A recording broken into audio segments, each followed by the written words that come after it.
ವಿದ್ಯಾರ್ಥಿಗಳಿಗೆ ಪೋಷಕರಿಗೆ age allrounder ಚಾನಲ್ಗೆ ಸ್ವಾಗತ. ಬಹಳಷ್ಟು ವಿದ್ಯಾರ್ಥಿಗಳಲ್ಲಿ ಗೊಂದಲ ಇರ್ತದೆ. ಅಂದರೆ ಯಾವ ಕೋರ್ಸ್ಗೆ ಹೋಗಬೇಕು ಅನ್ನೋ ಒಂದು ಸ್ಪಷ್ಟನೆ ಇರೋದಿಲ್ಲ. ಬಹಳಷ್ಟು ವಿದ್ಯಾರ್ಥಿಗಳು ಏನು ಮಾಡ್ತಾರೆ ಅಂದರೆ, ನಾನು ಪ್ಯೂರ್ ಗೌರ್ಮೆಂಟ್ ಕಾಲೇಜ್ನಲ್ಲಿ ಗೌರ್ಮೆಂಟ್ ಸೀಟ್ ಸಿಕ್ಕರೆ ಮೆಡಿಕಲ್ ಹೋಗ್ತೀನಿ, ನಾನು ಈ 12 ಲ್ಯಾಕ್ 22 ಲ್ಯಾಕ್ 25 ಲ್ಯಾಕ್ ನಿಮಗೆಲ್ಲ ಗೊತ್ತಿರಬೇಕು, ಈ ಪ್ರೈವೇಟ್ ಸೀಟು ಸಿಕ್ಕರೆ ಹೋಗೋದಿಲ್ಲ ಅಂತ. ಹಾಗಾದರೆ ಏನು ಮಾಡ್ತಾರೆ? ಬಹಳಷ್ಟು ವಿದ್ಯಾರ್ಥಿಗಳು ನನಗೆ ನಮ್ಮ ಊರಲ್ಲಿ ಅಥವಾ ನಮ್ಮ ಒಂದು ಸ್ಥಳಕ್ಕೆ ಸಮೀಪವಾದ ಒಂದು ಕಾಲೇಜಲ್ಲಿ, ಒಳ್ಳೆಯ ಕಾಲೇಜಲ್ಲಿ ನನಗೆ ಕಂಪ್ಯೂಟರ್ ಸೈನ್ಸ್ ಸಿಕ್ಕರೆ ಅದಕ್ಕೆ ಹೋಗ್ತೀನಿ, ಅಥವಾ ಡೆಂಟಲ್ ಸಿಕ್ಕರೆ ಅದಕ್ಕೆ ಹೋಗ್ತೀನಿ. ಹೀಗೆ ಒಂದು ಅವರಲ್ಲಿ ನಿರ್ದಿಷ್ಟವಾಗಿ ಯಾವ ಕೋರ್ಸ್ಗೆ ಹೋಗಬೇಕು ಅನ್ನೋದು ಇರೋದಿಲ್ಲ. ಇಂಥ ಗೊಂದಲ ಇದ್ದಾಗ ಆಪ್ಷನ್ ಎಂಟ್ರಿ ಮಾಡೋದು ಹೇಗೆ? ನಾವು ಆಪ್ಷನ್ ಎಂಟ್ರಿಯಲ್ಲಿ ಎಲ್ಲ ಮಿಕ್ಸ್ ಆಗಿ ಹಾಕ್ಬೋದಾ? ಇಂಜಿನಿಯರ್ ಕೂಡ ಹಾಕ್ಕೊತೀನಿ, MBBS ಕೂಡ ಹಾಕ್ಕೊತೀನಿ, BDS ಹಾಕ್ತೀನಿ, ಅಗ್ರಿಕಲ್ಚರ್ ಹಾಕ್ತೀನಿ, ಹೀಗೆಲ್ಲ ಹಾಕ್ಬೋದಾ ಅಂತ. ಒಂದೇ ಪೋರ್ಟಲಲ್ಲಿ ನೀವು ಬೇರೆ ಬೇರೆ ಟ್ಯಾಬ್ ಯೂಸ್ ಮಾಡಿ ಈ ರೀತಿ ಮಿಕ್ಸ್ಡ್ ಆಪ್ಷನ್ ಎಂಟ್ರಿಯನ್ನು ಹಾಕ್ಬೋದು.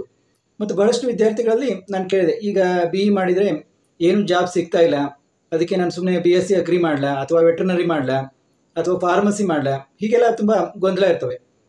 ಬಹಳಷ್ಟು ವಿದ್ಯಾರ್ಥಿಗಳು ನನಗೆ ಒಳ್ಳೆಯ ಕಾಲೇಜಿನಲ್ಲಿ ಒಂದು ಕಂಪ್ಯೂಟರ್ ಸೈನ್ಸ್ ಸಿಕ್ಕರೆ, AI ಸಿಕ್ಕರೆ ಅಷ್ಟೇ ನಾನು ಇಂಜಿನಿಯರಿಂಗ್ ಮಾಡ್ತೀನಿ, ಇಲ್ಲ ನಾನು ಬೇರೆ ಕೋರ್ಸ್ ಮಾಡ್ತೀನಿ, ಹೀಗೆಲ್ಲ ಇರ್ತದೆ. ಆಗ ಅವರು ತಮಗೆ ಬೇಕಾದ ಕೋರ್ಸನ್ನು, ಬೇಕಾದ ಕಾಲೇಜನ್ನು, ಕೋರ್ಸ್ ಮತ್ತು ಕಾಲೇಜುಗಳನ್ನು ಆಪ್ಷನ್ ಎಂಟ್ರಿಯಲ್ಲಿ ಸರಿಯಾಗಿ ನೋಡಿಕೊಂಡು ಸಿಲೆಕ್ಟ್ ಮಾಡಿ ಮೇಲೆ ಕೆಳಗೆ ಹಾಕೋಬೋದು. ಯಾವ ರೀತಿ ಅನ್ನೋದನ್ನು ಕೂಡ ನಾನೀಗ ನಿಮಗೆ ತೋರಿಸ್ತೀನಿ. ಆದರೆ ಒಂದು ವಿಷಯ ನೀವು ಗಮನದಲ್ಲಿ ಇಡಬೇಕು.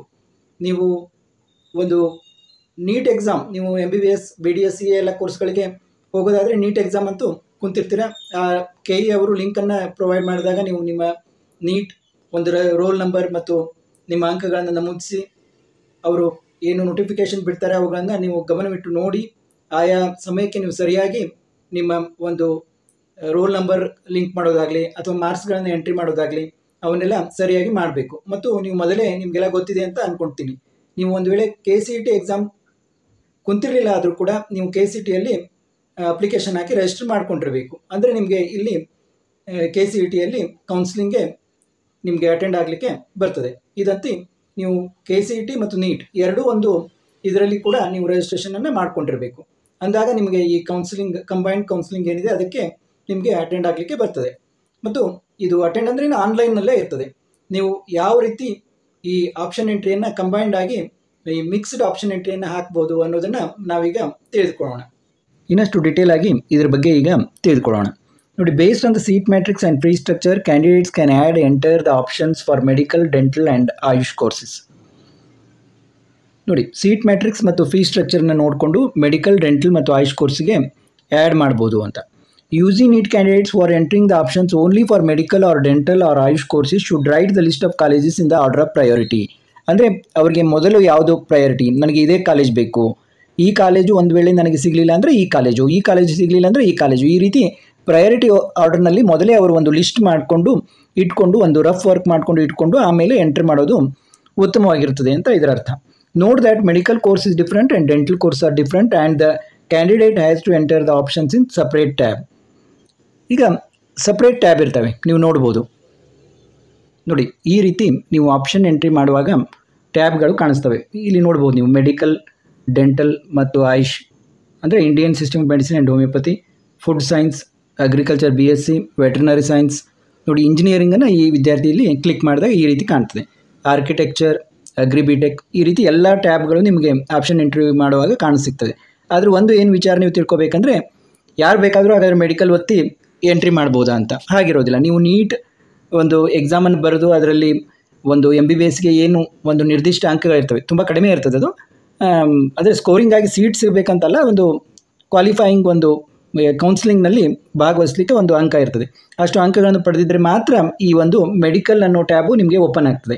ಅದೇ ರೀತಿ ಡೆಂಟಲ್ ಮತ್ತು ಆಯುಷ್ ಇವೆಲ್ಲ ಟ್ಯಾಬ್ಗಳು ಓಪನ್ ಆಗ್ತವೆ. ಆವಾಗ ನೀವು ನಿಮ್ಮ ಕಾಲೇಜು ಕೋರ್ಸು ನೋಡಿಕೊಂಡು ಎಂಟ್ರಿ ಮಾಡಬಹುದು. ಈ ಒಂದು ಮೆಡಿಕಲ್ ಟ್ಯಾಬನ್ನು ನೀವು ಓಪನ್ ಮಾಡಿದಾಗ ಮೆಡಿಕಲ್ ಕಾಲೇಜು ಮತ್ತು ಕೋರ್ಸು ಅಂತ ಇರ್ತದೆ. ನೀವು ಕಾಲೇಜುಗಳನ್ನು ನೋಡಿ ಅದರಲ್ಲಿ ನಿಮಗೆ ಗೌರ್ಮೆಂಟು, ಪ್ರೈವೇಟು ಹೀಗೆಲ್ಲ ಬೇರೆ ಬೇರೆ ಇದು ಕಾಣ್ತದೆ. ಅದನ್ನು ನೋಡಿ ನೀವು ಸಿಲೆಕ್ಟ್ ಮಾಡಿ ಫೀಸನ್ನು ನೋಡಿ ನೀವು ನಿಮ್ಮ ಆಪ್ಷನ್ ಎಂಟ್ರಿಯಲ್ಲಿ ಎಂಟ್ರಿ ಮಾಡಬೇಕಾಗ್ತದೆ. ಅದನ್ನು UGCET candidates who have already enter the options engineering, agriculture, etc. courses have to add the medical or dental options by selecting the medical or dental tab in the same portal. ಇಲ್ಲಿ ನೀವು ನೋಡ್ಬೋದು, ಈಗ already ಮೊದಲೇ ನಿಮಗೆ option entry ಮಾಡಲಿಕ್ಕೆ ಒಂದು ವೇಳೆ engineering ಇದನ್ನು ಬಿಟ್ಟಿದ್ದು ನೀವು ಇಂಜಿನಿಯರಿಂಗ್ ಆಪ್ಷನನ್ನು ಎಂಟ್ರಿ ಮಾಡಿದ್ದೀರಾ ಅಂತ ತಿಳ್ಕೊಳ್ಳಿ. ಇಂಜಿನಿಯರಿಂಗ್, ಅಗ್ರಿಕಲ್ಚರ್ ಎಕ್ಸೆಟ್ರಾ ಕೋರ್ಸ್ದ ನೀವು ಎಂಟ್ರಿಯನ್ನು ಈಗ ಆಲ್ರೆಡಿ ಮಾಡಿಬಿಟ್ಟಿದ್ದೀರಾ. ಈಗ ನೀವು ಹೊಸದಾಗಿ ಮೆಡಿಕಲ್, ಡೆಂಟಲ್ ಇತ್ಯಾದಿ, ಆಯುಷ್ ಇತ್ಯಾದಿನ ಮಾಡಬೇಕಂತ ಇದ್ದರೆ ಅವಾಗ ನೀವೇನು ಮಾಡಬೇಕು ಅಂದರೆ ಬೇರೆ ಬೇರೆ ಟ್ಯಾಬ್ ಇದೆಯಲ್ಲ, ಆ ಟ್ಯಾಬ್ಗಳನ್ನು ಯೂಸ್ ಮಾಡಿ ಇದೇ ಪೋರ್ಟಲ್ನಲ್ಲಿ ನೀವು ಈ KCET ಏನು ಪೋರ್ಟಲ್ ಇದೆ, KE ಇದೇ ಪೋರ್ಟಲ್ನಲ್ಲಿ ನೀವು ಅವುಗಳನ್ನು ಕೂಡ ಎಂಟ್ರಿ ಮಾಡಬಹುದು. ಯಾವ ರೀತಿ ಅನ್ನೋದನ್ನು ನೋಡಿ. Assume that UGCET candidate has entered 20 engineering, agriculture, etc. options, and in case if he or she wish to add medical courses as first priority, then she has to start with priority number 1 for medical options. System will automatically assign the next priority numbers to the already entered engineering options. ನೋಡಿ, ಈಗ ಒಬ್ಬ ವಿದ್ಯಾರ್ಥಿ ಏನು ಮಾಡಿದ್ದಾರೆ ಅಂತಂದರೆ ಅವರಿಗೆ medical course first priority ಮಾಡ್ಬೋದಾಗಿದೆ. ಆದರೆ medical ಒಂದು ಆಪ್ಷನ್ ಎಂಟ್ರಿ ಹಾಕಲಿಕ್ಕೆ ಇನ್ನೂ ಓಪನ್ ಆಗಿರಲಿಲ್ಲ. ಆದ ಕಾರಣ ಅವರು already 20 engineering colleges, engineering, agriculture ಇತ್ಯಾದಿಗಳನ್ನು ತಮ್ಮ ಆಪ್ಷನ್ ಎಂಟ್ರಿಯಲ್ಲಿ ಹಾಕ್ಕೊಂಡಿದ್ದಾರೆ. ಈಗ ಅವರು ಮೆಡಿಕಲ್ಗೆ ಫಸ್ಟ್ ಪ್ರಯಾರಿಟಿ ಕೊಡಬೇಕು. ಹಾಗಾದರೆ ಅವ್ರು ಏನು ಮಾಡಬೇಕು ಅಂತಂದರೆ start with priority number 1 for medical options. Medical ಆಪ್ಷನ್ಸ್ಗೆ 1ರಿಂದ ಮೆಡಿಕಲನ್ನು ಹಾಕ್ಕೊಂಡ್ರೆ ಸಿಸ್ಟಮ್ ಏನು ಮಾಡ್ತದೆ, will automatically assign the next priority numbers. Automatically next priority number ಅವರು ಮೊದಲು ಹಾಕಿದ ಇಂಜಿನಿಯರಿಂಗ್, ಅಗ್ರಿಕಲ್ಚರ್ಗೆ ಬಂದುಬಿಡ್ತದೆ. ಇಲ್ಲಿ ನೀವು ನೋಡ್ಬೋದು ಕೋರ್ಸ್ ಸ್ಟ್ರೀಮ್. ಇಲ್ಲಿ ನೀವು ಮೆಡಿಕಲ್ ಹಾಕುವಂತ ಹೋದರು ವಿದ್ಯಾರ್ಥಿ, ಅವರು ಇವೆಲ್ಲ ಫಸ್ಟ್ಗೆ ಅಷ್ಟು ಮೆಡಿಕಲ್ ಹಾಕಿಬಿಟ್ರು. ಹಾಕಿದ ಮೇಲೆ ಅವರಿಗೆ ನೋಡಿ ಇಲ್ಲಿ ಅವರು 40 ಆಪ್ಷನ್ಸನ್ನು ಹಾಕ್ಕೊಂಡಿದ್ದಾರೆ. ಮೆಡಿಕಲ್ 40 ಆಪ್ಷನ್ಸನ್ನು ಹಾಕ್ಕೊಂಡಾಗ ನೆಕ್ಸ್ಟ್ ಅವರು ಏನು ಮೊದಲು 20 ಹಾಕ್ಕೊಂಡಿದ್ರಲ್ಲ, ಇಂಜಿನಿಯರಿಂಗ್ ಮತ್ತು ಅಗ್ರಿಕಲ್ಚರ್ ಹಾಕ್ಕೊಂಡಿದ್ದಾರೆ. ಇಲ್ಲಿ ನೋಡ್ಬೋದು ನೀವು, ಅವರು ಇಂಜಿನಿಯರಿಂಗ್ ಮತ್ತು ಅಗ್ರಿಕಲ್ಚರ್ ಹಾಕ್ಕೊಂಡಿದ್ದಾರೆ. 41ಇಂದ 60 ಬಂದುಬಿಟ್ಟು, ಇವು ಮೊದಲು ಏನು 20 ಆಪ್ಷನ್ಸ್ ಹಾಕ್ಕೊಂಡಿದ್ರಲ್ಲ ಇಂಜಿನಿಯರಿಂಗ್ ಮತ್ತು ಅಗ್ರಿಕಲ್ಚರ್, ಅವು ಈಗ 41 to 60 ಅಂತ ಬಂದುಬಿಟ್ಟು. ಇಲ್ಲಿ ನಿಮಗೆ ಒಂದು ಕಾಷನ್ ಹೇಳಿದ್ದಾರೆ, while entering the medical option check the fees structure for each category. ನೋಡಿ, ಅಲ್ಲಿ ಮೆಡಿಕಲ್ನಲ್ಲಿ ಬೇರೆ ಬೇರೆ ಇರ್ತದೆ, ಗೌರ್ಮೆಂಟು, ಪ್ರೈವೇಟು, NRI, ಅದರ್ಸ್ ಹೀಗೆಲ್ಲ ಕೊಟ್ಟಿರ್ತಾರೆ.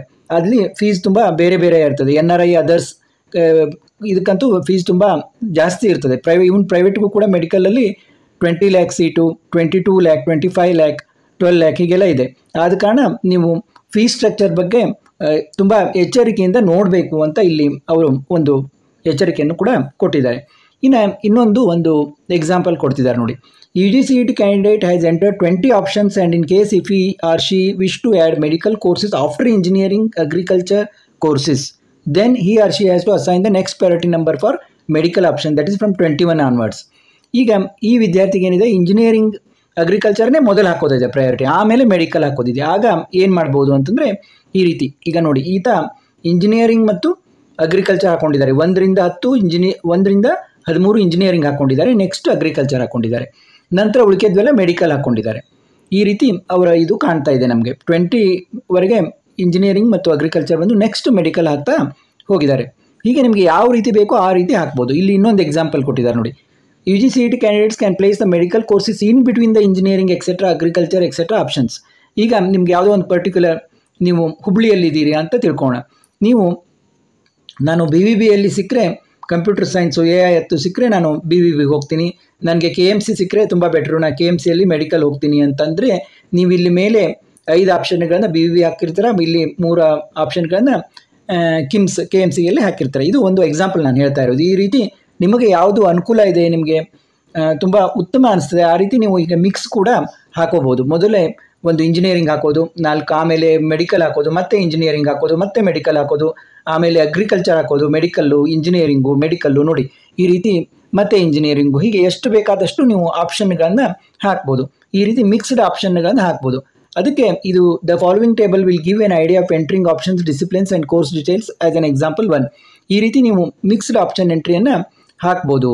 ಅದನ್ನೇ ಕೊಟ್ಟಿದ್ದಾರೆ. The above table is only indicative and no influence shall be drawn from it.